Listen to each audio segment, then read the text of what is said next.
Caroline, coucou, Salut, ça va bien? ça va très bien. Et toi? Trop bien. Bah écoute, ça va. Alors ça fait quoi d'être à Paris, là, tous les aimes? Ah, à part le fait que vous dites pain au chocolat, ça va très bien. Non, moi je suis très contente d'être là. On commence sur un sujet de Discord. Je suis désolée. Directement. Non, mais j'attaque parce Je que vois. c'est toujours dur pour moi de le dire, pain au chocolat, mais bon, si ça vous fait plaisir. C'est une épreuve, tu passes devant les boulangeries, tu sautes. Ouais, franchement, ouais. Franchement, ouais, c'est tellement plus mignon, chocolatine. Mais on va pas lancer le débat. Pas lancer le débat. On est qu'au Il y a assez de début. problèmes dans le monde. Ouais, je comprends, Ouais. t'as raison. Je vais te présenter Ouais. avec immense plaisir pour expliquer aux gens qui ne connaissent pas ce visage ce que tu fais, ta carrière. Oh, j'adore quand tu le dis comme ça. Vas-y, continue. Alors, tu es humoriste. Actuellement, tu es en tournée dans toute la France jusqu'en 2026 avec ton spectacle Normalement. Ouais. Et tous les lundis, tu es à 21h au Théâtre du Marais à Paris, avec toujours le même spectacle. Ouais. Je vais lire la description que le site L'Est Républicain fait de ton spectacle Normalement. Alors, normalement, adverbe d'une manière normale, en temps normal, donc selon toute logique, normalement, on ne quitte pas son mari au bout de 6 mois de mariage pour partir avec sa meilleure amie. Normalement, c'est un papa et une maman. Normalement, Céline Dion en soirée, ça fait toujours plaisir. Et normalement, un pitch, c'est censé donner envie aux gens de venir voir le spectacle. Du coup, venez. Après avoir raconté son histoire d'infirmière urgentiste dans plus de 200 villes et avoir rempli le Zénith de Toulouse pour la dernière, Caroline Estremo revient avec un nouveau seul en scène. Voilà la très très belle explication, je trouve, de ton spectacle du site L'Est Républicain. Normalement, c'est quoi pour toi ce mot? C'est quoi cette définition? Est-ce que tu peux nous la donner?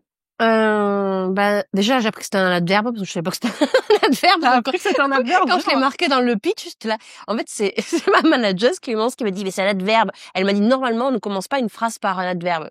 Donc, c'est parti. Ah ouais? Et c'était, ouais. Attends, je réfléchis. Je sais C'est pas. vrai que c'est bizarre. Voilà. Donc, c'est comme ça que j'ai appris que c'était un adverbe. Je dis, mais oui, c'est un adverbe. Bon, voilà. Moi, normalement, je l'ai bien aimé, ce mot, pour le titre du spectacle, parce que je pense que j'ai toujours été à côté de ce qui est la norme, entre guillemets, de ce que la société nous impose plus ou moins. Et moi, je trouve que le normalement, parfois, c'est presque un peu boring, tu vois. Donc, j'aime bien quand ça part un peu en cacahuète. Donc, c'est pour ça que je trouvais ça drôle de dire que, normalement, on suit ce chemin. Enfin, normalement, tu vois. T'es pas obligé, en fait. T'es pas obligé de le suivre. On te dit que, apparemment, c'est comme ça. Mais après, toi, tu fais ce que tu veux. En fait, le but de ton spectacle, finalement, c'est ça, c'est la déconstruction, parce que ça veut rien dire, les normes, en fait. Ta norme, c'est pas la mienne, c'est pas celle des gens qui sont dans cette pièce. On nous a appris quelque chose, mais après, moi, je pense que on n'a qu'une vie. Et qu'en fait, t'as pas le time pour suivre, surtout si t'es pas bien. Si t'es bien dans la ligne dans les rails, si ils te conviennent, tant mieux pour toi. Mais en fait, je pense qu'il faut trouver nos propres, c'est beau, nos propres rails. Il faut trouver notre propre chemin. Voilà. Ah oui, donc en fait, c'est le spectacle. Oui, je raconte mon histoire, mais ça raconte aussi l'idée que on n'a qu'une vie et qu'en fait, on fait ce qu'on veut. Voilà. Et peu importe le regard des autres. Même si parfois c'est difficile, bien sûr. Si c'était simple, ça se saurait. Mais en fait, l'idée, c'est que quel que soit le domaine, que ce soit l'amour, la famille, le métier, peu importe, si t'as envie de changer, mais change. Voilà. Toi, le regard des autres, ça a toujours été quelque chose avec lequel t'étais OK, ou c'était avec le temps que t'as réussi à t'y faire? Non, je pense que je suis comme tout le monde. C'est que même si j'ai fait des choix qui étaient quand même assez conséquents dans ma vie, on y viendra. Voilà. Je pense que tu continues à garder ça va, je vous plais. Je pense que c'est un truc assez d'arriver à s'en détacher complètement. Moi, je suis admirative des gens qui arrivent à faire ça. Les anticonformistes? Ouais. Mais complètement, tu vois. Moi, je garde quand même un petit truc en moi de ça va, ça, quand même. Mais globalement, je fais ce que je veux. Voilà. Est-ce que ça serait pas humain finalement d'attendre un minimum d'approbation? Je pense. Je pense qu'on l'a en nous. On a besoin d'un minimum de reconnaissance en fait. Ouais. On a besoin d'amour finalement. On a besoin d'amour. Je pense que c'est instinctif, honnêtement. Mais ceux qui arrivent à s'en détacher à 100%, bravo. Moi, je sais que j'ai un petit pourcentage qui reste quand même. Ah ouais. Ouais, bon là on rentre dans la philo, mais bon, je pense que finalement c'est bien d'avoir ça qui reste, parce que ça fait qu'on n'est pas totalement marginalisé et qu'on continue à rester un petit peu connecté aux autres, à la société. Il me semble. Ce que je veux dire. Oui, complètement. Si t'as envie d'être connecté aux gens, oui, je pense qu'il est. J'aime pas dire il est nécessaire, mais un petit peu quand même, tu vois. Mais après, si t'es en mode, moi je me vis dans la forêt, je m'en fous des autres. C'est ça. J'exagère, hein, mais voilà. Mais en tout cas, pour les gros choix de ma vie, je me suis dit, c'est pas les gens qui vont prendre la décision à ma place. Et moi, je vais pas me forcer à rester dans une case pour leur confort. Si je suis pas bien le matin en me levant, ça n'a aucun sens, en fait. Donc c'est là où j'ai tendance à me dire, tant pis pour les autres. moi je suis ce qui me fait, ce qui me rend heureuse. Voilà. Mais après, il y a des choses où, voilà, je garde une petite, j'avoue tout. Un petit pourcentage. Ah, il est nécessaire, j'ai envie de Ouais, dire. ouais, ouais. Mais encore plus quand t'es sur scène, t'as envie qu'on t'aime. Donc tu vois. Ah oui, de fou. Parce Voilà. que finalement, toi, t'es au service de ton public. Mm. Tu fais, bon, c'est ton histoire. Tu choisis ce que tu es à l'aise de partager à ton public. Mais c'est Complètement. aussi beaucoup de fan service. Si t'écris des vannes pour des gens qui ne les comprendront pas ou tu vises pas un public spécifique, tu parles à personne, en fait. Ouais, Donc, ouais, complètement. c'est compliqué à trouver, d'ailleurs, je pense, cette alchimie, non? Ben, il faut Cet arriver à équilibre. être, moi j'aime bien me dire, il faut que j'arrive à être moi-même, tu vois, 100% sans filtre avec mon public pour qu'ils disent que c'est vraiment authentique le rapport qu'on a. Mais après, c'est sûr qu'il y a il y a des choses que tu ne peux pas dire. Et encore plus en ce moment où, avant, je pense que les anciens humoristes, enfin, la génération de nos parents pouvaient dire toutes les horreurs du monde. Maintenant, t'es quand même vite, tu vois, ce fameux pourcentage, il est là. Ouais, de fou. Ouais, mais c'est très très juste. Ah, mais c'est grave intéressant. Tu vois, j'avais même pas prévu de t'en parler, mais est-ce que on peut rire de tout? Cette fameuse la grosse question. question. Ah, je pense, avec tes potes, je pense que tu peux rire de tout. Mais pas sur scène. Et pas sur, Surtout pas aujourd'hui. il faudrait pas, ça m'agace parce que je trouve que justement le rôle de l'humoriste, c'est vraiment de pouvoir dire, allez, on passe un moment tous ensemble, on se marre, quoi. Puis il y a des choses que quand même majoritairement beaucoup de gens pensent, mais n'osent pas le dire à voix haute. Et je trouve que l'humoriste, il peut se permettre. Parce que c'est vraiment dans un moment où on est tous ensemble, on fait, oh, voilà, les fameuses blagues sur le petit Grégory, même 30 ans plus tard, on continue à faire, oh, mais ce petit, oh, tu sais, t'as un petit truc là quand même. C'est horrible, mais t'as un petit, t'as un petit truc. Voilà. Mais est-ce qu'on peut rire de tout La suite, c'est oui, mais pas avec tout le monde, quoi. C'est toujours Ouais, pareil. parce que on revient à ce que tu disais avant, c'est cette espèce d'empathie, d'être raccroché et connecté aux autres. Parce qu'il y a aussi, je pense, ça qui compte, non, quand t'écris ton spectacle, de dire comment mon public va se sentir en entendant. Ça, c'est terrible. Ça, c'est terrible parce que moi, quand j'écris le spectacle, je me fais rire. Alors je dis, ah, c'est cool. Qu'est-ce que j'en suis drôle. Qu'est-ce que j'en suis drôle. Mais en fait, tant que t'es pas devant le public, tu sais pas. Ouais. Donc, moi, je dis toujours, c'est le public, le juge final. Donc, il y a des vannes. Il y en a une que je trouve, que j'aimais particulièrement. Bah, elle a jamais marché. Là, je te la, Ça doit être c'est chaud. deg. Ouais, parce que franchement, je la trouve excellente. Ouais, Je la trouve excellente. Mais c'est pas grave. C'est comme ça. C'est que ça dépend parfois de la rythmique, ça dépend de. Tu l'as enlevé du coup ou tu persistes? Non, tu l'as non, enlevé. j'ai tenu bon, mais elle provoquait un. Ben non, Ouais. elle méritait un. Ouais, je capte. Bon, tant pis. Toi, ça te sape le moral, quoi. Ouais, ben non, mais c'est comme ça. Donc ouais, c'est plein de curseurs en fait. Ou alors parfois t'as une vanne qui marchotte et en fait tu te rends compte qu'en mettant une virgule là, un temps là, et ben elle explose, tu vois. Ou alors à l'inverse, si tu rates ton truc, ben. Mais c'est ouf, en fait, il suffit de rien, même une intonation, les silences. Moi, j'ai beaucoup observé les spectacles d'humoristes en général. Les silences, c'est grave important. Ah, les silences, c'est hyper important. Mais au début, quand moi j'ai commencé, c'est terrorisant les silences, parce qu'en fait tu t'exposes à avoir un. Et puis t'attends quelque chose, et si ça n'arrive pas, tu te voilà. dis, ok, et en fait, tu te rends compte que c'est les meilleurs rires, parce que vraiment, il suffit de faire un silence, c'est juste, tu sais, hausser un sourcil ou faire. Ouais. Paf, donc et bon, c'est ce qui est génial dans l'humour, c'est que on croit que tu balances comme ça et en fait, c'est très technique. De fou. Très pointilleux, c'est très mais je trouve que c'est ce qui rend le métier beau. J'adore. Oh, on dit des choses magnifiques, c'est incroyable. Quelle inspiration. Et écoute, on va parler de ton déclic dans ta carrière.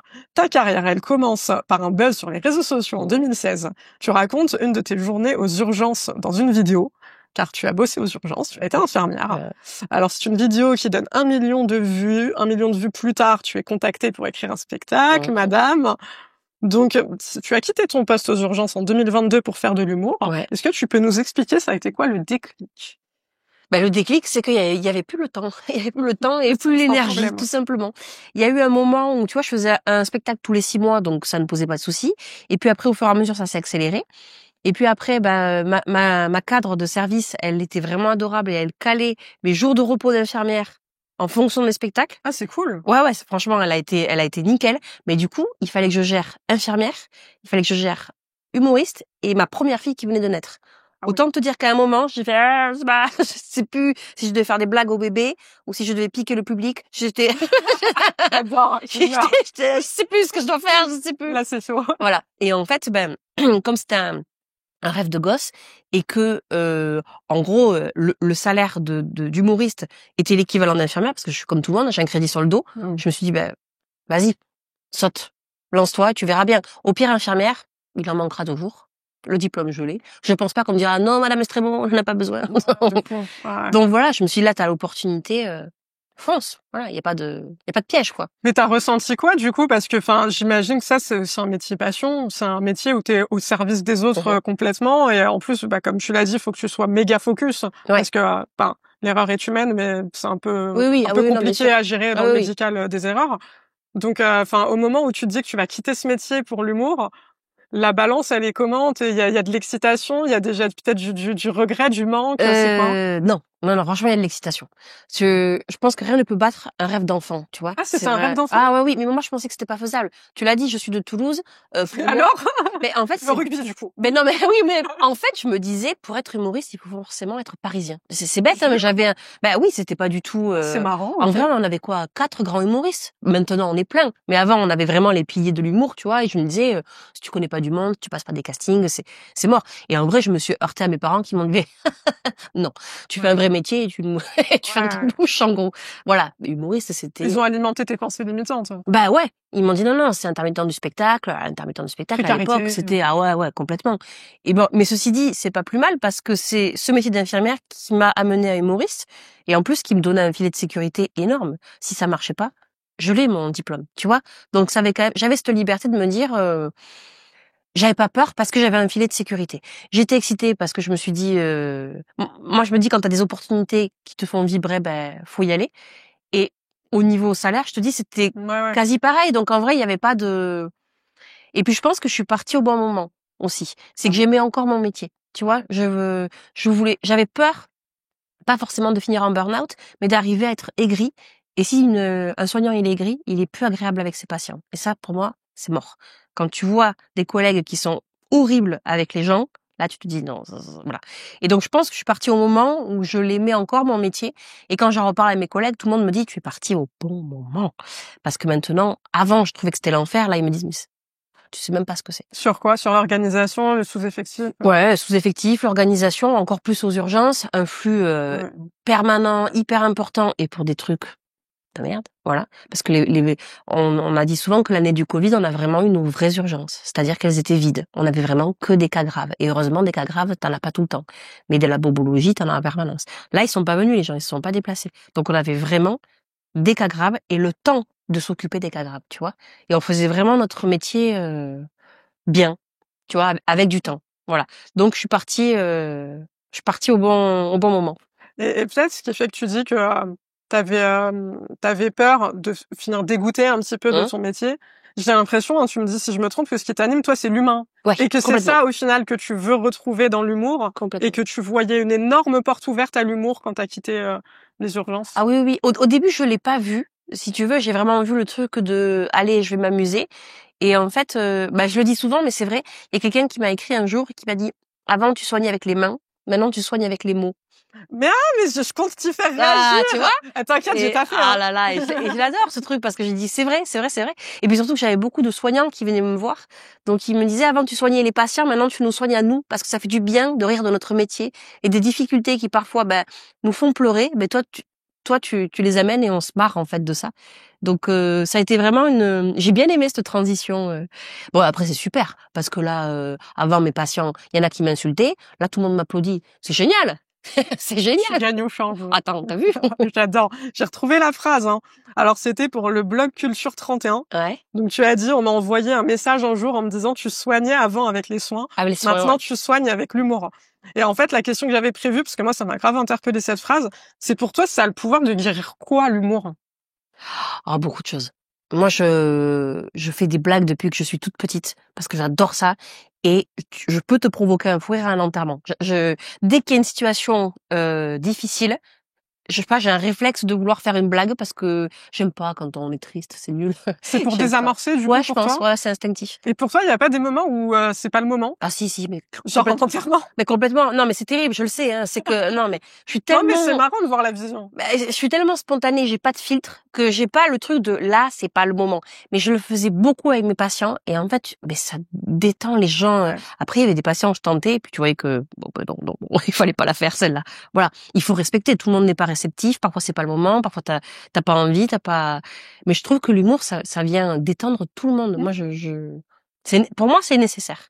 C'est plus que nécessaire. Mais dans toutes les situations. Quand je me faisais larguer, j'arrivais toujours à me faire, tu vois. C'est une thérapie, en fait. Ouais, franchement, ouais. Ouais. J'essaie toujours, même dans mes moments les plus sombres, les plus tristes, j'essaye toujours de me faire, je me fais une auto-blague. Mais ouais, mais voilà, je sais pas. Ça me rappelle une citation, c'est de Dumbledore dans Harry Potter. Même dans les moments les plus sombres, il faut toujours se souvenir d'allumer la lumière. La lumière, c'est l'humour, un peu. Et ben voilà. Complètement. J'adore. Complètement. On va parler de ton coming out. Ok. Qui est un grand sujet. Ouais. Un énorme sujet dans ton spectacle.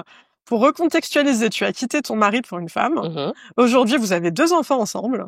L'histoire, elle est ouf et franchement, elle est digne des plus grands dramas lesbiens. Mais grave. Et c'est Netflix, je suis désolée. Hein. Ah mais je te jure. Donc toi, t'étais mariée avec un homme et du coup, t'es dans ton spectacle, t'expliques comment au bout de 6 mois de mariage, t'es partie avec ta meilleure amie et témoin, qui elle était mariée au. Alors il faut vraiment s'accrocher dans l'histoire. Qui elle était mariée au meilleur ami de ton mari. Ouais. C'est incroyable.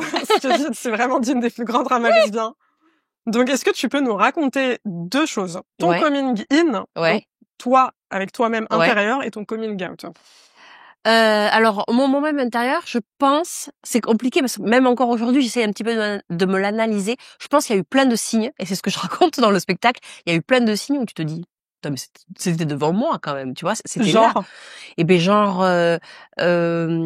toutes les filles avec qui j'ai flirté, clairement, quand t'étais les petites soirées où tu commences à être un petit peu, tu sais, celle qui voulait, on se smack. C'était moi. Bon, voilà. Ça bon, il y a ça. Bon, après, il y a tous les stéréotypes, le foot, garçon manqué, où je me suis toujours dit, quel drame de pas être un mec. Franchement, j'étais dégoûtée, moi. Le jour où mes seins ont poussé, j'essayais de les aplatir. J'étais là, non, je veux être un garçon, tu vois.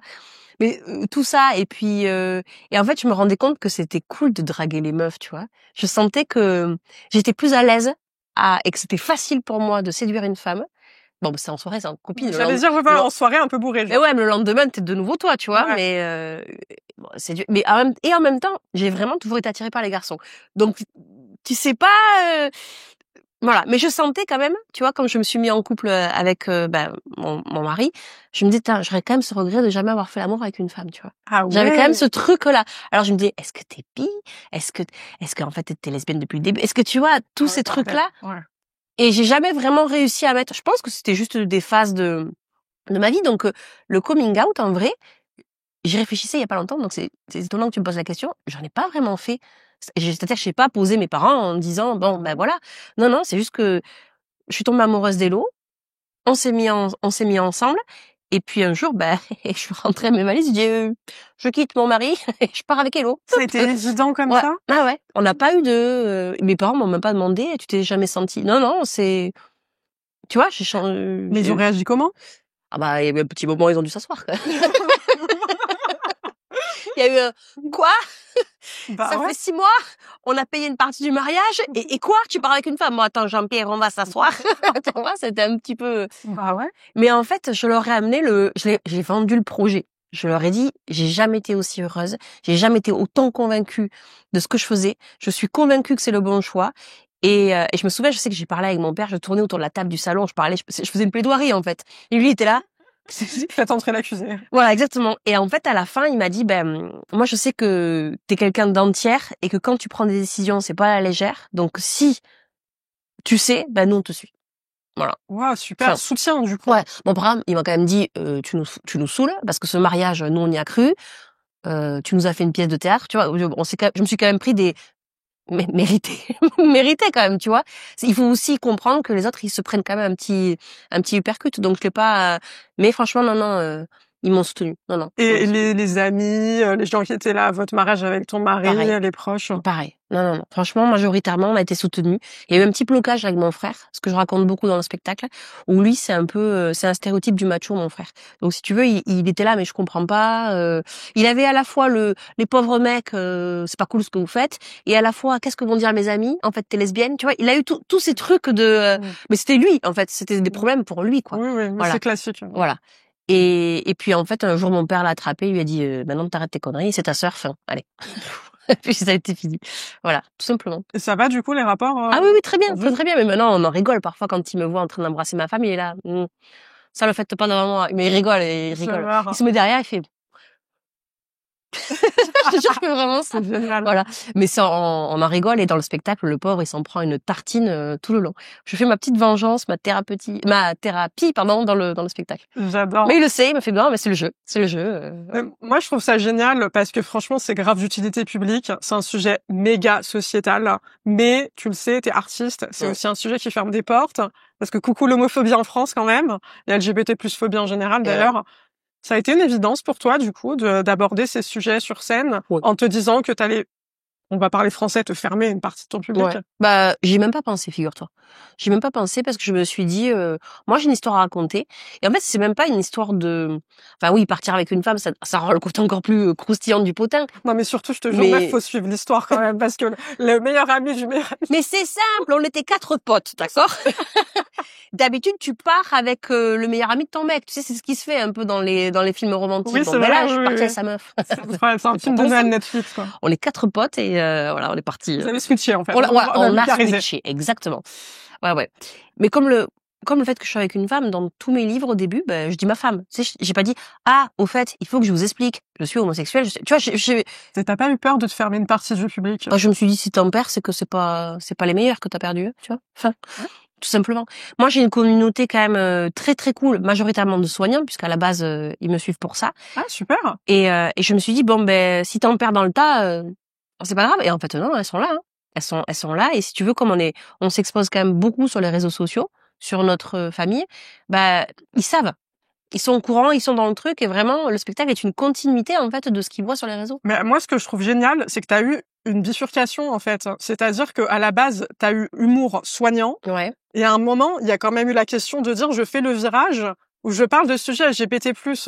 Donc, ton public, c'est super, il est resté, mais t'as pas eu quand même l'angoisse de dire, et c'est des gens qui ne me suivent pas pour ça à la base, est-ce qu'ils vont toujours rester? Oui, mais c'était pas forcément parce que c'était ce thème-là. C'était parce que je changeais c'était plus infirmière. C'était autre chose. Tu vois, j'aurais parlé politique, j'aurais eu la même angoisse. C'était vraiment, moi, je me dis souvent que c'est une histoire d'amour que je raconte, en fait. Alors oui, il se trouve qu'on est 2 femmes, mais c'est surtout une histoire d'amour et surtout une histoire de, vous avez qu'une vie, parfois, même si ça fait peur, foncez. Tu vois? Alors bien sûr qu'il y a ce truc qu'on soit entre 2 femmes, mais pour moi c'est un non-sujet. Donc oui, bien sûr qu'il est là et que je risque, si j'avais dans le tas des gens homophobes, je vais les perdre, mais je sais que j'en gagne aussi. Un jour on m'a écrit, ça je pense que tu l'as pas dans tes notes. Ah, peut-être pas. On m'a dit écoute, pour moi, j'étais contre je n'ai rien contre l'homosexualité. Quand ça commence comme voilà, tu vois là. Mais pour moi, c'était vraiment un papa et une maman. Et en fait, pour moi, c'était pas autrement. Et en fait, depuis que je te suis et que je vois votre famille, ben j'ai changé d'avis. Ah, ça c'est beau, ça c'est magnifique. Et ça, limite, c'est les plus beaux. Voilà. Et là, tu te dis que ça c'est cool, tu vois. Normalement, il y a que les cons qui changent d'avis, tu vois, qui changent pas d'avis, pardon. Mais et toi, tu travailles pour ça, pour aussi éduquer, faire de la pédagogie. C'est ça la volonté que t'as avec ton spectacle? En vrai, je me rends compte que ce spectacle, je l'ai écrit parce que, enfin, c'est notre histoire. Mais dans le tas, il y a des choses où le public se sert et ça peut faire écho ou pas à ta vie. Par exemple, je parle beaucoup de ma belle famille qui a très mal réagi. Et ce spectacle, quand je l'ai écrit, j'ai dit à ma belle-mère, est-ce que tu veux lire pour vérifier voilà. Et elle m'a dit, écoute, non, dis vraiment ce qui s'est passé, parce que si ça peut servir à une autre famille, c'est génial. Tu vois? Et donc, du coup, il y a plein de trucs à l'intérieur ça peut dire à des parents, mais qui n'avaient pas prévu l'homosexualité de leur enfant, de dire, c'est normal, il y a un temps de digestion. Si vous pouvez éviter de dire des horreurs, c'est quand même mieux. Mais c'est normal aussi qu'il y ait un temps de digestion, c'est normal il faut accompagner, tu vois, voilà. Donc, j'ai pas réfléchi forcément au message, mais en fait, je me rends compte qu'il y a plein de messages. Mais c'est vraiment à vous, public, tu te sers ou tu te sers pas. Parfois, ça fait écho, parfois. Tu sais, je fais un peu de l'inception. Tu poses des graines et puis tu te sers. Je trouve ça génial parce qu'en fait, le titre de ton spectacle, il correspond parfaitement à ton intention, c'est de normaliser, en fait, tout simplement. Voilà. Le fait d'être en couple, marié, avec des enfants, avec une femme, c'est complètement OK. Ouais, mais c'est d'utilité publique et merci de le faire parce que, justement, c'est en parlant sur scène librement, sans en faire un sujet, en se disant c'est mon histoire et mon histoire j'en suis fière et je vais pas en avoir honte, qu'en fait ça inspire aussi d'autres personnes à aussi oser assumer leur identité et c'est méga important aujourd'hui. Ça, j'en reçois beaucoup de messages comme ça, qui me disent, bah, moi, je sais que j'aime les femmes, mais je suis avec un homme. Et voilà. Ou alors, j'ai rencontré quelqu'un, je sais pas quoi faire. Il y en a plein, plein, plein, et qui me disent, j'aimerais sauter le pas comme toi, mais j'y arrive pas. Et je trouve que c'est cool de partager avec eux parce que moi, je dis, je peux pas te donner la solution. C'est ton histoire, ça t'appartient. Mais j'essaie de véhiculer c'était pas heureuse, mais voilà. Mais bon, souvent, on a eu de la chance, c'est que oui, on était mariés, mais on n'avait pas de biens en commun et on n'avait pas d'enfants. Ouais. Donc déjà, peut-être que si on avait eu des enfants, la donne aurait été différente. Tu vois, tu réfléchis quand même. Ouais, mais après, il y a, au-delà de l'aspect matériel, il y a le courage mental Ah oui, oui, oui. Ah de se ben, dire, parce que, mais c'est ce que je te dis. On n'avait pas d'enfants, donc c'était plus facile. ouais, Je mais, réfléchissais que pour moi. ouais, mais c'est dur quand même. Ah oui, T'imagines c'était le bordel. enfin, Hein, je te le cache pas. non, mais t'imagines, enfin, je t'imagine, bien évidemment, je suis con parce que tu l'as vécu. Tout ce que ça questionne en toi, il y a des gens, moi j'en ai connu, hein, personnellement, qui se disent, je suis hétéro. Je jure limite devant Dieu que jusqu'à ma mort, je serai avec un homme. Ils en font une affaire personnelle. Pour eux-mêmes, pour leur famille, par peur de décevoir. C'est presque Et, bizarre. Ça veut bien dire que si tu te le jures, c'est que t'as une petite faille, non? ben bien sûr, non mais parce que justement, il y a une attirance à un moment qui fait ils ne l'acceptent pas. Ils ne Mmh. veulent pas cette attirance. Ils la refusent, ils la rejettent. Et toi, tu l'acceptes. Ça, c'est un symbole énorme. C'est génial de montrer qu'en fait, genre, ok, je peux être avec un homme, mais en fait, c'est pas ça qui me rend fondamentalement Non. heureuse demain. Et demain, bah, il y a pas de problème. Et Ouais. ces gens qui t'écrivent, en fait, ça t'appartient pas à ce qu'ils vont faire de ta réponse, Ouais. mais tu plantes une putain de graine. Et cette graine, elle est essentielle parce que tu les amènes à un questionnement. Bah oui. Il y en a qui me disent, on sort de ton spectacle, t'as mis le bordel dans notre tête. Bah, Merci, c'est hein, bon, mais merci. c'est super, mais, bah ouais. mais oui, mais après, c'est à eux de voir. Après, je te dis pas, hein, j'ai quand même eu un temps de digestion pour moi aussi, quand même, parce qu'au début, quand tu te rends compte que t'es attiré par ta pote, j'ai quand même des grosses bouffées de chaleur, hein. Et puis tu peux en parler à personne, mais parce que t'as peur, tu te dis, waouh, qu'est-ce qui m'arrive? Alors, est-ce qu'en fait c'était en moi depuis le début? Est-ce que du coup je vais devoir rester avec lui toute ma vie et tant pis, ça relèvera de l'ordre du fantasme? Est-ce que je me lance? Mais en même temps, tu peux te lancer. Elle aussi, elle est mariée. T'as pas envie de foutre la merde dans sa tête et dans sa vie, parce que tu sais que ça va entraîner un effet boule de neige. T'as toutes ces questions. Est-ce que c'est une passade? Est-ce que c'est parce qu'en ce moment, ça n'allait pas avec lui? Donc, tu sais, je trouve d'autres, tu remets tout, et en plus, voilà, c'est une femme. Tu remets tout en question, quoi. C'est difficile, hein. J'ai eu des moments où t'as la gerbe, quoi. Tu te dis, qu'est-ce que je fais? Est-ce que c'est pas moi qui délire? Et puis bien sûr, bah, le regard des autres, toujours pareil, une fois que, et en fait, je pense que je l'ai vraiment tourné dans tous les sens, parce que je suis souvent quand même très au clair avec ce que je pense. J'ai pas de trucs cachés sous le tapis, tu vois. Ou alors si j'en ai, je sais ce qu'il y a dessous. J'ai vraiment, tandis que ma femme, elle a du style à faire oreiller, tu vois. Non, non, je vois rien, je vois rien. Ah ouais. Ah ouais, elle est, je, so- je trouve que son corps parlait avant elle. C'est comme ça que je me suis rendu compte qu'elle était aussi attirée. Comment ça? Eh ben, par des gestes, tu vois. Elle me disait rien. Il y avait pas de sous-entendu, mais on voyait que son corps était, je sais pas comment te dire. C'était un truc que je sentais. Ouais, ouais. Elle voulait être contre moi. Il y avait un truc. Ouais, tu le sens, c'est Voilà. Et l'atmosphère. quand je lui en parle, là, je lui en parle maintenant, elle me fait oui, mais je crois que t'as raison. Moi, pour moi, je ne le, Conscientisé voilà. pas, ouais. Mais effectivement, c'est vrai. Il y avait des moments où j'allais regarder ta bouche, je faisais, hop, tu vois, elle enchaînait. Elle avait pas conscience qu'elle regardait ma bouche, mais moi, je voyais que tu vois, plein de trucs comme ça. Bref, pourquoi je suis partie là-dessus? J'ai dévié. Non, mais c'est normal, on dit. Mais voilà, non, mais c'est pour dire que une fois que j'ai tout digéré, ben pour moi, ça a été, une fois que ça a été une évidence, pour moi, je me suis dit, ben en fait, il faut y aller, quoi. C'était dans, parfois, t'as des trucs dans ta vie où tu sais que c'est dans tes tripes, c'est l'instinct. Tu sais que c'est ça qu'il faut faire. Même si ça paraît fou, c'est ça. Et ben moi, quand je lui ai dit, il faut qu'on soit ensemble, il faut qu'on parte, elle a fait, non, mais t'es une grande malade. Et j'ai dit, mais moi, je le sais. Moi, je te le dis, on va finir mariés avec des enfants, c'est sûr. Et pour elle, c'était complètement, et maintenant, quand je lui dis, tu vois, Hein. elle fait, ben oui, t'avais raison. Voilà. Mais donc c'est facile dit comme ça. Parce que, je le dis comme ça, je le sentais dans les tripes, j'ai foncé. Oui, mais avant ça, il y a eu quand même de la digestion, de la réflexion, Mais bien sûr, c'est normal. voilà, ça se fait pas. Parce que mine de rien, même si tu sais que c'est ton chemin de vie, Ouais. tu sais que tu vas attirer l'attention sur toi. Ah oui, bien Parce sûr. que si on prend la norme hétéronormée de la société, justement, elle est hétéronormée. Donc encore aujourd'hui, tu vois deux meufs ensemble, ça attire l'attention. Il y a des gens qui détestent ça, attirer Ouais. l'attention et qui sont profondément discrets. Oui. Et moi, j'adore ça. Je suis humoriste, moi, j'adore qu'on me regarde, moi. Donc c'est pour ça, c'est surtout, je pense, ce type de personnes-là que tu peux arriver à toucher, qui sont en lutte intérieure. Et c'est un vrai sujet, c'est un grand sujet. Ben, j'ai envie de te dire, si je peux aider, tant mieux. Voilà. Après, je peux pas faire le reste du travail, Bien sûr. voilà. Mais en tout cas, ils voient que c'est possible, que on a le droit de.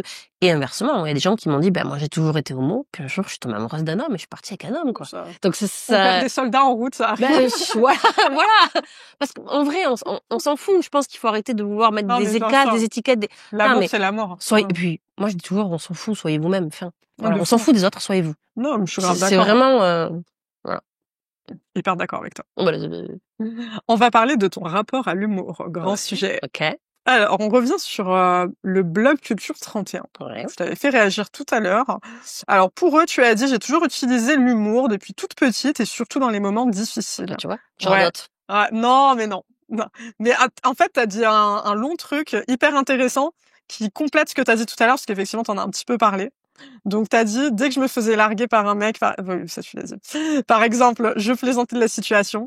J'étais comme tout le monde, j'avais mon amour-propre blessé. C'est là où vraiment, moi, ça m'interpellait aussi. Mon amour-propre blessé, mais j'ai toujours voulu en déconner. J'ai même déjà eu des fous rires à des enterrements. Tu vois? Ouais, mais attends, l'entièreté du truc, hein. J'aime rire de tout. Donc, je pense que c'est aussi une façon de dédramatiser, d'exorciser tout ce que j'ai pu vivre au quotidien. L'humour, c'est ma propre thérapie. C'est moi qui avais employé ce mot-là, mais je trouve ça hyper intéressant que toi, tu l'emploies aussi. C'est ma propre thérapie. Et je pense que c'est la thérapie de plein de gens, en fait. Oui. Donc, effectivement, tu as pas mal dit tout à l'heure, mais moi, ce qui m'intéresse, c'est la fin de tout ça, c'est quand tu parles toi-même de thérapie, justement pour te demander si pour toi, l'humour, c'est vraiment un exutoire universel pour tout le monde, pour arriver vraiment à mieux gérer ses émotions. Pas pour tout le monde, mais ça devrait l'être. Franchement, ça devrait. Est-ce que c'est pas une solution, c'est ça, plutôt? Ah oui, moi je trouve que c'est une. Bah oui, parce que ça te permet de pas mettre sous le tapis. Il faut pas arrêter de mettre la poussière sous le tapis parce qu'un jour tu te prends un pied dans le tapis. La bosse, elle se remplit. C'est l'humour, ça te permet de dédramatiser, mais quand même d'avoir conscience de ce qui se passe. Tu vois. Donc moi j'aime et alors l'humour noir, j'adore ça. J'en pratique pas forcément dans le spectacle. Pourquoi? Je sais pas, parce que ça me vient pas forcément. Il y a de quelques-unes, mais c'est pas en tout cas le thème du spectacle. Je peux pas dire que je fais de l'humour noir. Moi, je fais un peu de. Souvent, on me demande quel humour vous faites. Je fais, je sais pas. L'humour carolingien. C'est, tu vois, ça dépend vraiment de ce qu'il y a. Mais c'est vrai que moi, ça me fait du bien. Alors souvent, parce que mon père est décédé, et souvent quand je demande des choses à Hello, eh ben je vais en rajouter des caisses. Je vais lui demander, tu peux me faire des papouilles, par exemple. Elle me dit non. Je fais, c'est dommage, j'ai plus de papa. Non, génial. Je suis triste, j'ai plus de papa. C'est grave drôle. Peut-être que j'aurais pu avoir des papouilles. Je dis, ah non, arrête! Voilà. Et voilà, ça, j'adore faire ça. J'adore faire ça. Donc à chaque fois, ça l'a fait. Drama queen. Et j'ai mes papouilles, tu vois. Ah bah oui, J'aime ça bien. fonctionne. Tu m'étonnes la culpabilité. Voilà. Ou alors, je vais faire des clins d'œil, tu sais, faire merci. Génial. Mais j'aime bien, voilà, c'est, alors que c'est, voilà. Mais voilà, j'aime bien, ça me fait ma thérapie. Et oui, il faudrait que tout le monde il faudrait, selon moi, que tout le monde le fasse, parce que ça fait du bien. Et puis moi, je pense que chimiquement, enfin, un médecin te l'expliquerait, mais ça te crée je crois que c'est l'ocytocine, l'hormone du bonheur. Endorphine. Un truc en in. Écoute, je ne sais pas, c'est endorphine, Bah, dopamine, Dopamine, oui. Non, un truc en in, un truc en in. Et tu sais, je sais que quand tu fais un câlin, tu sécrètes de l'ocytocine, ça c'est sûr. Et le sport, c'est l'endorphine, le sexe, c'est l'endorphine, et le rire, je sais plus ce que ça fait. Mais bref, ça te fait un truc et ça fait du bien, quoi. Ça fait du bien. Donc on devrait tous rire. Moi, mon défi, c'est quand j'arrive à faire rire un mec au premier rang, parce que souvent les mecs au premier rang, ils veulent pas venir. Ils ont été traînés de force par leur meuf, et en plus ils souffrent parce qu'elle l'a obligé à se mettre au premier rang. Et souvent ils ne savent pas ce qu'ils vont voir, tu vois. Donc j'ai souvent des gars comme ça. Et quand j'arrive à avoir un oh, qu'est-ce que je suis. La victoire. Ben oui, ça le détend un peu du string aussi. J'adore.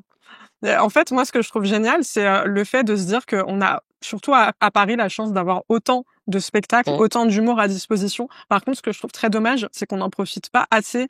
Et on devrait, je pense, même ça c'est très personnel, s'imposer un petit peu des spectacles, aller voir plus d'humoristes, parce que si on se laisse prendre dans notre quotidien, c'est hyper anxiogène. Ben ouais. Notre vie à nous personnellement, plus le contexte politique, les guerres, etc. Et moi, je pense que on s'imprègne en fait des énergies et que l'humour a ce rôle-là. Ah oui, complètement. D'arriver à un petit peu faire éponge et absorber toute cette anxiété en fait. Mais propose-le à Macron, propose-lui une séance dorénavant, ce sera obligatoire d'aller voir un spectacle par semaine, ce serait cool. Je te jure, moi je le vois sur moi. Moi perso, des fois je suis pas bien, je suis stressée et tout ça. J'ai pas envie de sortir, je m'oblige, je vais voir un spectacle d'humoriste après, je ressors, je me sens mieux, genre, parce que j'ai rigolé. Ben oui. C'est psychologique, Mais en oui. fait. Et il y en a même qui te disent qu'il faudrait se forcer par jour, plusieurs fois par jour, quand t'es pas bien, à sourire. Ouais. Parce qu'en fait, ton cerveau, même si tu regardes un mur, lui, il ne sent que ça. Donc, Ouais. instinctivement, ça envoie, j'ai lu ça, je sais plus dans quel bouquin. Je crois que c'était un bouquin de Fabien Olicard. Où t'as vraiment lui, il voit pas. Donc, fais. Et ben, il croit que tu vis un moment drôle. Et ça te déclenche quand même De fou. ça fait un peu psychopathe. Ouais, faut être tout seul, ouais. Bon, c'est un peu chelou, je te le cache pas. Mais apparemment, ouais. De la même façon que quand tu croises quelqu'un dans la rue et que ça se passe bien, tu sais, où quelqu'un est poli, on te tient la porte et L'effet papillon. voilà, t'as fait un petit moment de mais je ne ferai rien, cordialement bien à vous. Tu rigoles un peu avec un total inconnu. Ça te dure 30 secondes, mais tu repars, t'es comme ça. Et la personne, tu sais qu'elle repart, c'est pareil, et elle va distiller. Ouais, mais de fou. Ah oui, mais Je pense que les liens sociaux, l'humour, enfin tout ça, on en a besoin, on en a cruellement besoin. On revient toujours à l'humain, hein, quoi qu'il. Hein. Eh ouais. On n'est pas toujours au top, mais je pense qu'on a besoin des uns des autres. Et bon. C'est beau. Oh là là, arrête! C'est beau. C'est incroyable. On a Marque-les, trop de Aurélie, marque-les. masterclass, je te jure, vraiment, on va faire des petits marqueurs de temps, là. Des timecodes. On va parler de la société vis-à-vis de toi en tant que maman, avec une autre femme. Ah! Ça m'intéressait. Vaste sujet. Ouais, vaste sujet.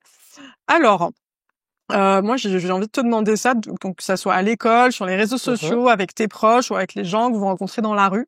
Est-ce que tu peux nous partager ton quotidien, comment tu te sens avec ta femme en étant maman à deux? Alors, au début, pour l'école, on appréhendait beaucoup parce qu'on savait pas sur qui on allait tomber. Tu te dis, est-ce que ça va bien se passer? Quand t'inscris ta petite à l'école, bah, tu te sens obligé quand même pour le coup, là, d'en faire un sujet, de dire, par contre, les deux mamans. Elles sont dans le public ou dans le privé? Dans le public. Et en fait, bah, directement, la directrice elle nous a mis à l'aise, à dire, vous êtes le premier couple de mamans qu'on a, et sachez qu'on n'a aucun souci, donc soyez à l'aise. Et effectivement, ça s'est toujours très bien passé. On a même le regard des parents, tu sais jamais non. Vous avez quand même demandé un rendez-vous pour parler de la situation. Non, enfin, tu sais, parce que je crois qu'ils rencontrent systématiquement les parents quand t'inscris le petit à l'école, et c'est pour ça qu'on a dit par contre. Okay. Et en fait, ils nous ont mis vraiment. En plus, ils ont un papa trans aussi dans l'école, tu vois. Ah cool. Et en fait, on a franchement très très cool. Ils sont adorables avec Erika, notre première fille. Pareil, les copains d'école aussi. On avait peur, tu vois, qu'elle se fasse embêter, que un camarade l'embête sur le sujet, tu vois. Et en fait, non, franchement, ça se fait naturellement. Elle, depuis toujours, elle dit, moi, j'ai deux mamans. La deuxième, Romane, elle commence aussi à le dire. Elle fait, moi, j'ai deux mamans. Elle a quel âge? Alors, la première, elle va avoir 7 ans. Et la deuxième, elle va avoir 3 ans. Ok. Voilà. Ouais, donc elles comprennent complètement. Ouais, franchement, après, on la met vraiment à l'aise. Parce que la deuxième, elle pose pas encore de questions. Mais la première, on l'a toujours mis à l'aise. Elle est venue avec nous en Espagne pour faire sa petite sœur. Donc, elle sait comment ça se passe. Par GPA? Ouais, non, pas GPA, PMA. PMA, okay. PMA. En gros, c'est moi qui ai poussé la seringue. On a fait le truc le plus, le plus simple. Il n'y a pas eu de FIV ou quoi que ce soit. Et donc on lui a toujours mis au clair là-dessus. Donc même pour elle, quand elle a des questions, il y a pas longtemps, elle m'a dit, on m'a encore demandé pourquoi j'avais deux mamans. Je dis, mais qu'est-ce que l'accent comme ça? Ouais. Et ben forcément. Et ben alors moi je commence à partir dans des explications. Elle me fait, non, c'est trop compliqué. Je vais jamais retenir. Bon bah dis-leur, c'est comme ça. Ok, ça me plaît. Voilà, simple. Et en fait, ouais, Erika elle a deux mamans, tu vois. Et mais c'est marrant parce que les petits viennent me voir parfois, ils me regardent. T'es la deuxième maman? Oui. C'est toi, maman? Oui. Et du coup?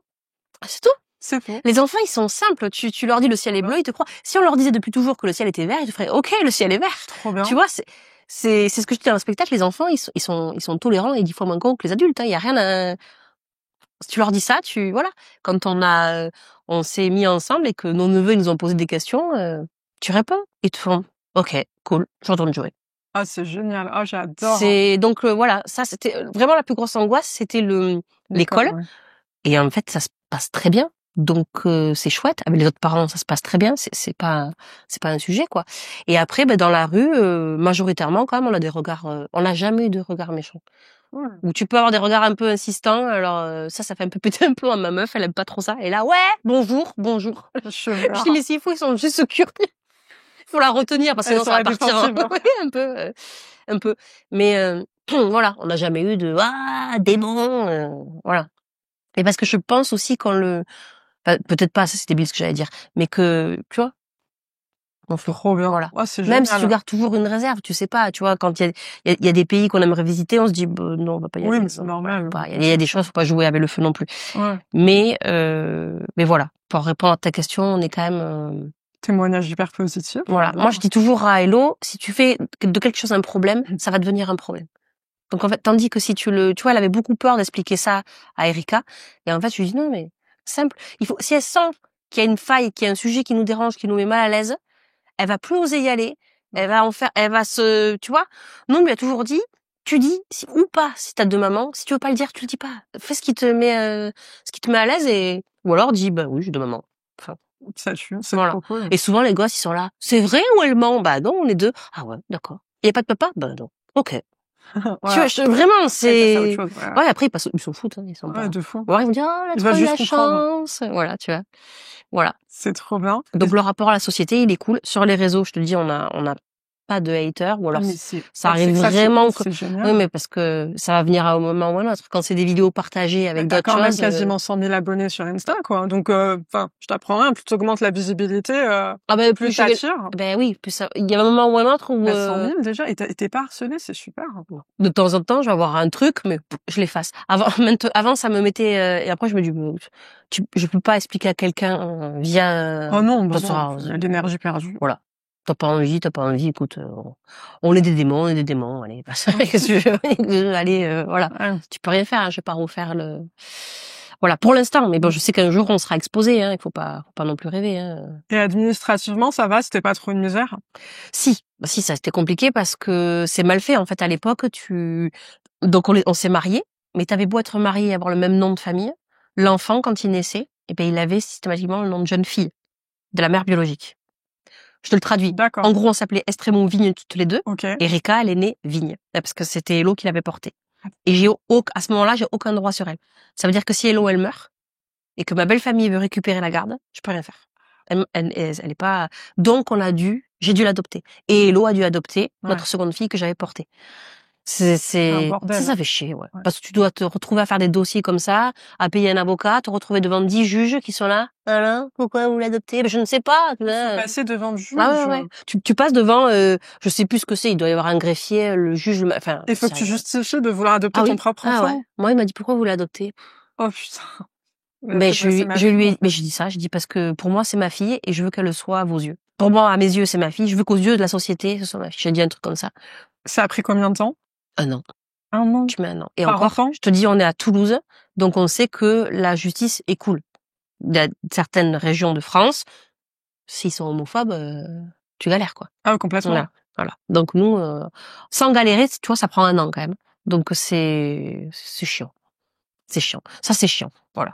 Mais maintenant, voilà. Au début, c'était compliqué. Quand j'ai dû amener un jour ma fille à l'hôpital, tu t'excuses un peu, tu fais oui, alors moi je suis la seconde maman. Mais en fait, tu te rends compte que même si intérieurement, elle fait oh my god, les gens ils ont le ok. Tu vois? Pourquoi la seconde? La seconde, non, la première. Parce que pourquoi la seconde maman? Parce que au niveau des papiers, au niveau des papiers, elle a été sur la carte vitale de Hello. Tu vois? Ah ouais, il y a ça aussi. Ah ouais. Voilà. Putain, donc je me justifie en disant je suis l'autre maman, voilà. Ouais, bon, après, c'est une gymnastique, une fois que vous l'avez, mais... Mais maintenant, tu le dis tellement naturellement que je te dis, même si les gens, ils pensent un truc dans leur tête, ça se voit pas, ou ils ont un petit temps de... Ouais. Ou alors ils sont trop mignons, ils en font des caisses. Ah, c'est super! Vous justifiez pas, ça va. Ça doit être grave galerie. Non, mais en fait, moi aussi, je connais. Non, mais c'est bon, tout va bien, donc c'est... Je suis formée. Oui, voilà. Ouais, c'est ça, c'est mignon. Ou alors ils sont... Ou parfois, ils se trompent, tu vois. On arrive tellement à le rendre naturel que parfois, il y a des gens qui me disent, t'as Erika, quand même, elle te ressemble, hein. Non. Elle est blonde aux yeux bleus. Je fais réfléchis à ce que tu viens de dire. Oh putain, tu vois. Donc parfois c'est tellement voilà. Oui. Donc ils veulent bien faire. C'est mignon. C'est mignon. On leur enlève pas ça. Non, franchement ouais. On va continuer de parler de sujets trop mimes. On va parler d'amour. Ouais. J'adore, vas-y. Le 6 janvier 2021. Ouais. Est-ce que si je m'arrête à cette date, ça te revient? Ce qui s'est passé? Moi, je sais ce qui s'est passé en 2018, mais en 22, je sais pas ce qui s'est passé. 2018, j'ai rien, ça m'intéresserait que tu me dises. Mais en 2021, tu as écrit sur ton Facebook. Ouais. Aujourd'hui, nous sommes le 6 janvier. Ouais. Et ça fait 3 ans que je suis mariée à la plus voilà, belle. ça. Oui. 2010. Ah, c'est Et oui. quand vous vous êtes mis ensemble. Ah, bah, Non, du non, coup, là, on s'est mariés en 2018. mariés. Et Donc là, 21, c'est bien ça, c'est les l'anniversaire. 3 ans d'anniversaire. Voilà, j'adore. Hein. Je suis mariée à la plus belle de toutes les femmes du monde. N'hésitez jamais à être objectif dans vos déclarations d'amour, c'est important. Surtout si c'est pour une femme. Les gars qui me liront comprendront l'enjeu. L'amour, ça tient quelle place dans ta vie? Oh, la plus grande des places. C'est plus que nécessaire. Moi, je voulais tellement avoir cette personne-là dans ma vie qu'on nous vend dans les films américains. Et d'ailleurs, du coup, tu comprends pas trop parce que les premiers temps, les garçons ne collent pas aux films des films américains. Mais je voulais avoir ça, ce truc de connexion totale avec la personne. Mais à la fois, c'est ton meilleur ami, la complicité, tout ça. Et je l'ai complètement avec Hello. Donc c'est vrai que souvent on nous dit, tiens, vous êtes relou, ça fait 10 ans que vous êtes ensemble et vous êtes toujours aussi belle qu'au début. Et j'avoue que ça, c'est une chance incroyable. Et avec nos filles, c'est pareil. Souvent, Erika, elle dit, ah, cette maison, il y a tellement d'amour que ça sort par le toit et tout le monde voit les paillettes de l'amour, tu vois. Donc, on essaye vraiment de les éduquer dans l'amour et dans l'humour. Tu vois, Oh, c'est beau. on a vraiment 2 petites filles qui sont dans le même délire que nous et je pense qu'elles sont aussi tarées. On est en train de faire des faux folles.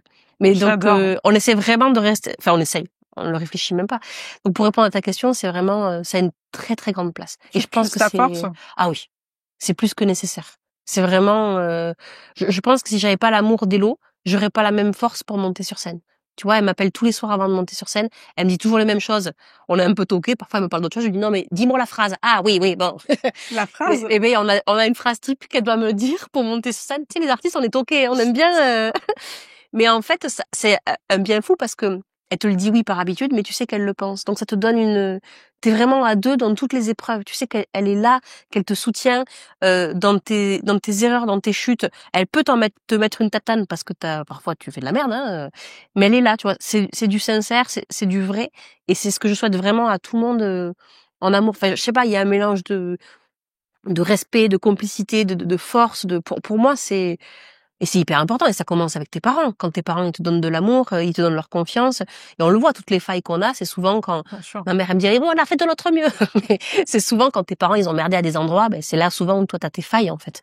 Donc, je pense que c'est plus que nécessaire. Donc, je m'éparpille, mais pour répondre à ton question, ouais, l'amour a on en a besoin. On aura beau dire ce qu'on veut, on en a besoin. On en a vraiment besoin. Et tu vois, les bébés qui naissent avec des parents, qui te bouffent de l'amour, enfin qui te bouffent là, on s'imprègne. Ça nous donne de la force au quotidien. L'être humain, on en a besoin. On en a besoin, c'est tout. On a besoin d'eau, ça c'est sûr. On a besoin d'oxygène, ça c'est sûr. Mais de l'amour, franchement, de ouf. C'était beau ça aussi. C'était très beau. C'était magnifique. On va parler d'introspection en restant toujours sur le sujet de quelque part de l'amour, de l'humain. Ça regroupe un petit peu. J'adore cette interview. Hein. Vraiment, on peut passer la journée entière. Alors vas-y. Avec plaisir. Moi, j'ai envie de comprendre parce que je pense que quand on a un changement de vie assez radical comme le tien, ça se fait pas sans une énorme introspection et parce que finalement c'est une nouvelle vie. Mais est-ce qu'on peut parler aussi de nouvelle vie intérieure humainement? Ma question est la suivante. Qu'est-ce qui est différent en toi depuis ta nouvelle vie avec une femme et plus avec un homme, et dans l'humour et plus aux urgences? Qu'est-ce qui a changé à l'intérieur de toi? Ah bah je te le dis très simplement, le carré est dans le carré.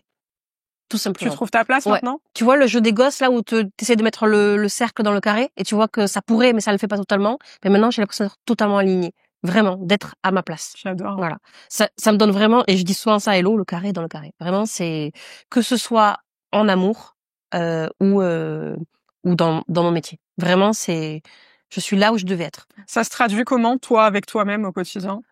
Bah comme quand tu mets une clé dans une porte et que ça bloque pas, tu vois. Tu sens que t'as plus d'énergie. Ouais, complètement. Tu sais ce qui m'a choqué, c'est que j'ai vu il y a pas longtemps une vidéo de moi, tu sais que les parents filmaient là en caméscope, enfin une cassette. T'as connu ça? Ouais, du coup, magnétoscope et tout. Et mon père l'avait mis sur les CD, donc on a pu le regarder il y a pas longtemps à la télé. Et je crois que j'ai 22 ans. Je suis avec avec mon ex, mais je me vois. Bon, déjà, ce n'est pas moi. Hein, j'ai des cheveux longs, je suis habillée en fille, j'ai des colliers. Ce n'est pas moi, j'adore. Mais sur le moment, je le vois. Je sentais qu'il y avait un petit décalage, mais je l'avais pas, tu vois. Je me vois, je suis comme ça. Et je regarde le truc. Je dis à Hello, mais c'est moi ça? Elle me fait, mais oui, mais c'est chelou. Elle te connaissait déjà à l'époque? Ouais, elle me connaissait. On se connaît depuis l'âge de 17 ans. Incroyable. On s'est vraiment vu autrement que 10 ans plus tard, tu vois. Ah ouais. Mais je fais, mais c'est pas, et là, en fait, quand je me vois, elle me dit, mais ça se voit, t'as beaucoup plus d'assurance, même mes amis m'ont dit, à partir du moment où tu t'es mis avec eux, on a senti tu sais, et bon, ouais, l'affirmation de toi. Je me tiens peut-être d'une façon générale, mais là, j'étais vraiment, tu sais, je te jure, j'ai envie de me taper tellement c'est pas moi. Mais coupe-moi ses cheveux et mets du large, bordel. Qu'est-ce que c'est? Ah ouais, Mais c'était l'ancienne Caroline qui voulait coller à ce qui se faisait, tu vois. J'avais des ballerines. Bah, je suis passée par là aussi, t'inquiète. Putain, qu'est-ce qu'on est bien avec la mode des baskets, qu'est-ce qu'on est bien. L'oversize, mais merci, enfin, voilà. Mais même dans les vêtements, on rigole parce que j'ai eu des robes et ça m'allait. Mais quand maintenant tu me mets une robe, tu fais, ça colle pas. Ça colle pas, ce n'est pas moi. C'est plus toi, ton identité, ton ADN actuel, là. Complètement. Et en fait, ça fait vraiment un déclic de, je suis là où... Tu t'es trouvée, en fait. Je me suis trouvée. Mais en fait, je me rends compte que j'ai passé ma vie à me chercher. Mais je m'en rendais pas compte. C'est juste qu'il y avait toujours un décalage. J'étais là, ouais, mais comme je suis pas très féminine, peut-être que c'est ça, tu vois, mais... Tu trouvais des raisons, tu vois. Et puis tu veux suivre la mode. Tu veux plaire aux autres, tu vois. Pareil. Ah ben, voilà. Mais quand je pense que j'ai essayé de me lisser les cheveux, un calvaire. Non, mais vraiment, je savais pas le faire, donc c'était ridicule. Tu gagnes grave de temps, du coup, là. Mais je gagne, ah ouais, là, c'est super. C'est trop bien. Sèche cheveux, pam, un peu de cire, allez, bam. Mais même simple. Le jour où j'ai coupé mes cheveux, c'est pareil. Je me suis vue dans la glace, j'ai fait... Ça m'intéresse, c'était quand? Est-ce que c'était lié avec le moment où tu t'es mis avec Hello? Pas du tout. En fait, j'ai commencé Parce que souvent, quand on se coupe les cheveux, surtout passer du long au très court, c'est changement de vie radical, ça veut dire un déclic mental. En fait, ça s'est fait en 2 temps. Je l'ai fait à 18 ans. Je suis partie en vacances, mais c'était encore la coupe, tu sais, un peu horrible, là où t'as une petite mèche là, mais tu les as en pétard derrière. Ah oui, un peu tectonique, là. Ouais. Bon. Tokyo Hotel, je sais pas. J'allais dire Tokyo Hotel. C'était pas avant, voilà. Mais déjà, je me sentais je sais que j'ai senti une bascule. Et puis après, j'ai coupé de plus en plus court. Heureusement, ça plaisait à mon mec, donc parfait. Mais je trouve que ça m'allait. Enfin, j'étais bien. Et puis, il y a eu un moment où j'ai eu besoin de les laisser repousser. Et je pense que c'était pour me cacher, je sais pas, pour être dans un moule, tu vois. Et je me souviens que j'étais encore étudiante infirmière à ce moment-là, et il y avait un stage où ça se passait pas trop bien, j'étais pas à l'aise. Et un jour, je dis c'est bon, j'en ai marre, je les coupe les cheveux. Je suis revenue dans le stage, je revois ma tutrice faire. Et là, le stage a carrément changé. C'est comme si d'un coup, c'est comme si elle me regardait en mode waouh. Et moi, du coup, ça m'a donné un waouh. Et du coup, le reste du stage, j'ai été beaucoup plus à l'aise, j'avais confiance en moi. Et après, je sais plus jamais recoupé. Et je dis en fait, c'est ça. C'est trouvé. Ouais. Et puis après, au fur et à mesure, tout s'est fait. Donc, c'est pour ça que j'insiste en disant, faites ce qui vous plaît, en fait, parce que c'est ce qui vous rend vous, tu vois, et je souhaite à tout le monde d'avoir son carré dans son carré. C'est vraiment tu sens vraiment que ça demande du courage. Il faut oser aller chercher ce qu'il y a au fond de nous. Oui, tu fous le bordel. Parce que du coup, il faut être prêt à avoir les réponses.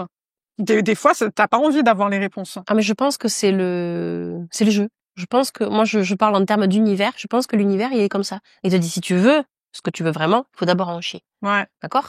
Et je vais t'en faire bien chier. Si tu t'accroches, tu vas kiffer la victoire. Mais si tu t'accroches pas, tant pis pour toi.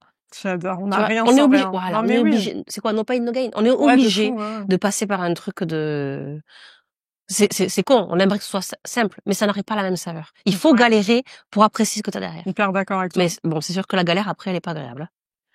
Ouais, mais après, tu regardes dans le rétroviseur et tu te dis, ah ouais, c'est pas mal quand même. J'aime beaucoup cette image de rétroviseur. C'est un peu daté, mais on aime beaucoup. Ouais, non, mais c'est exactement ça.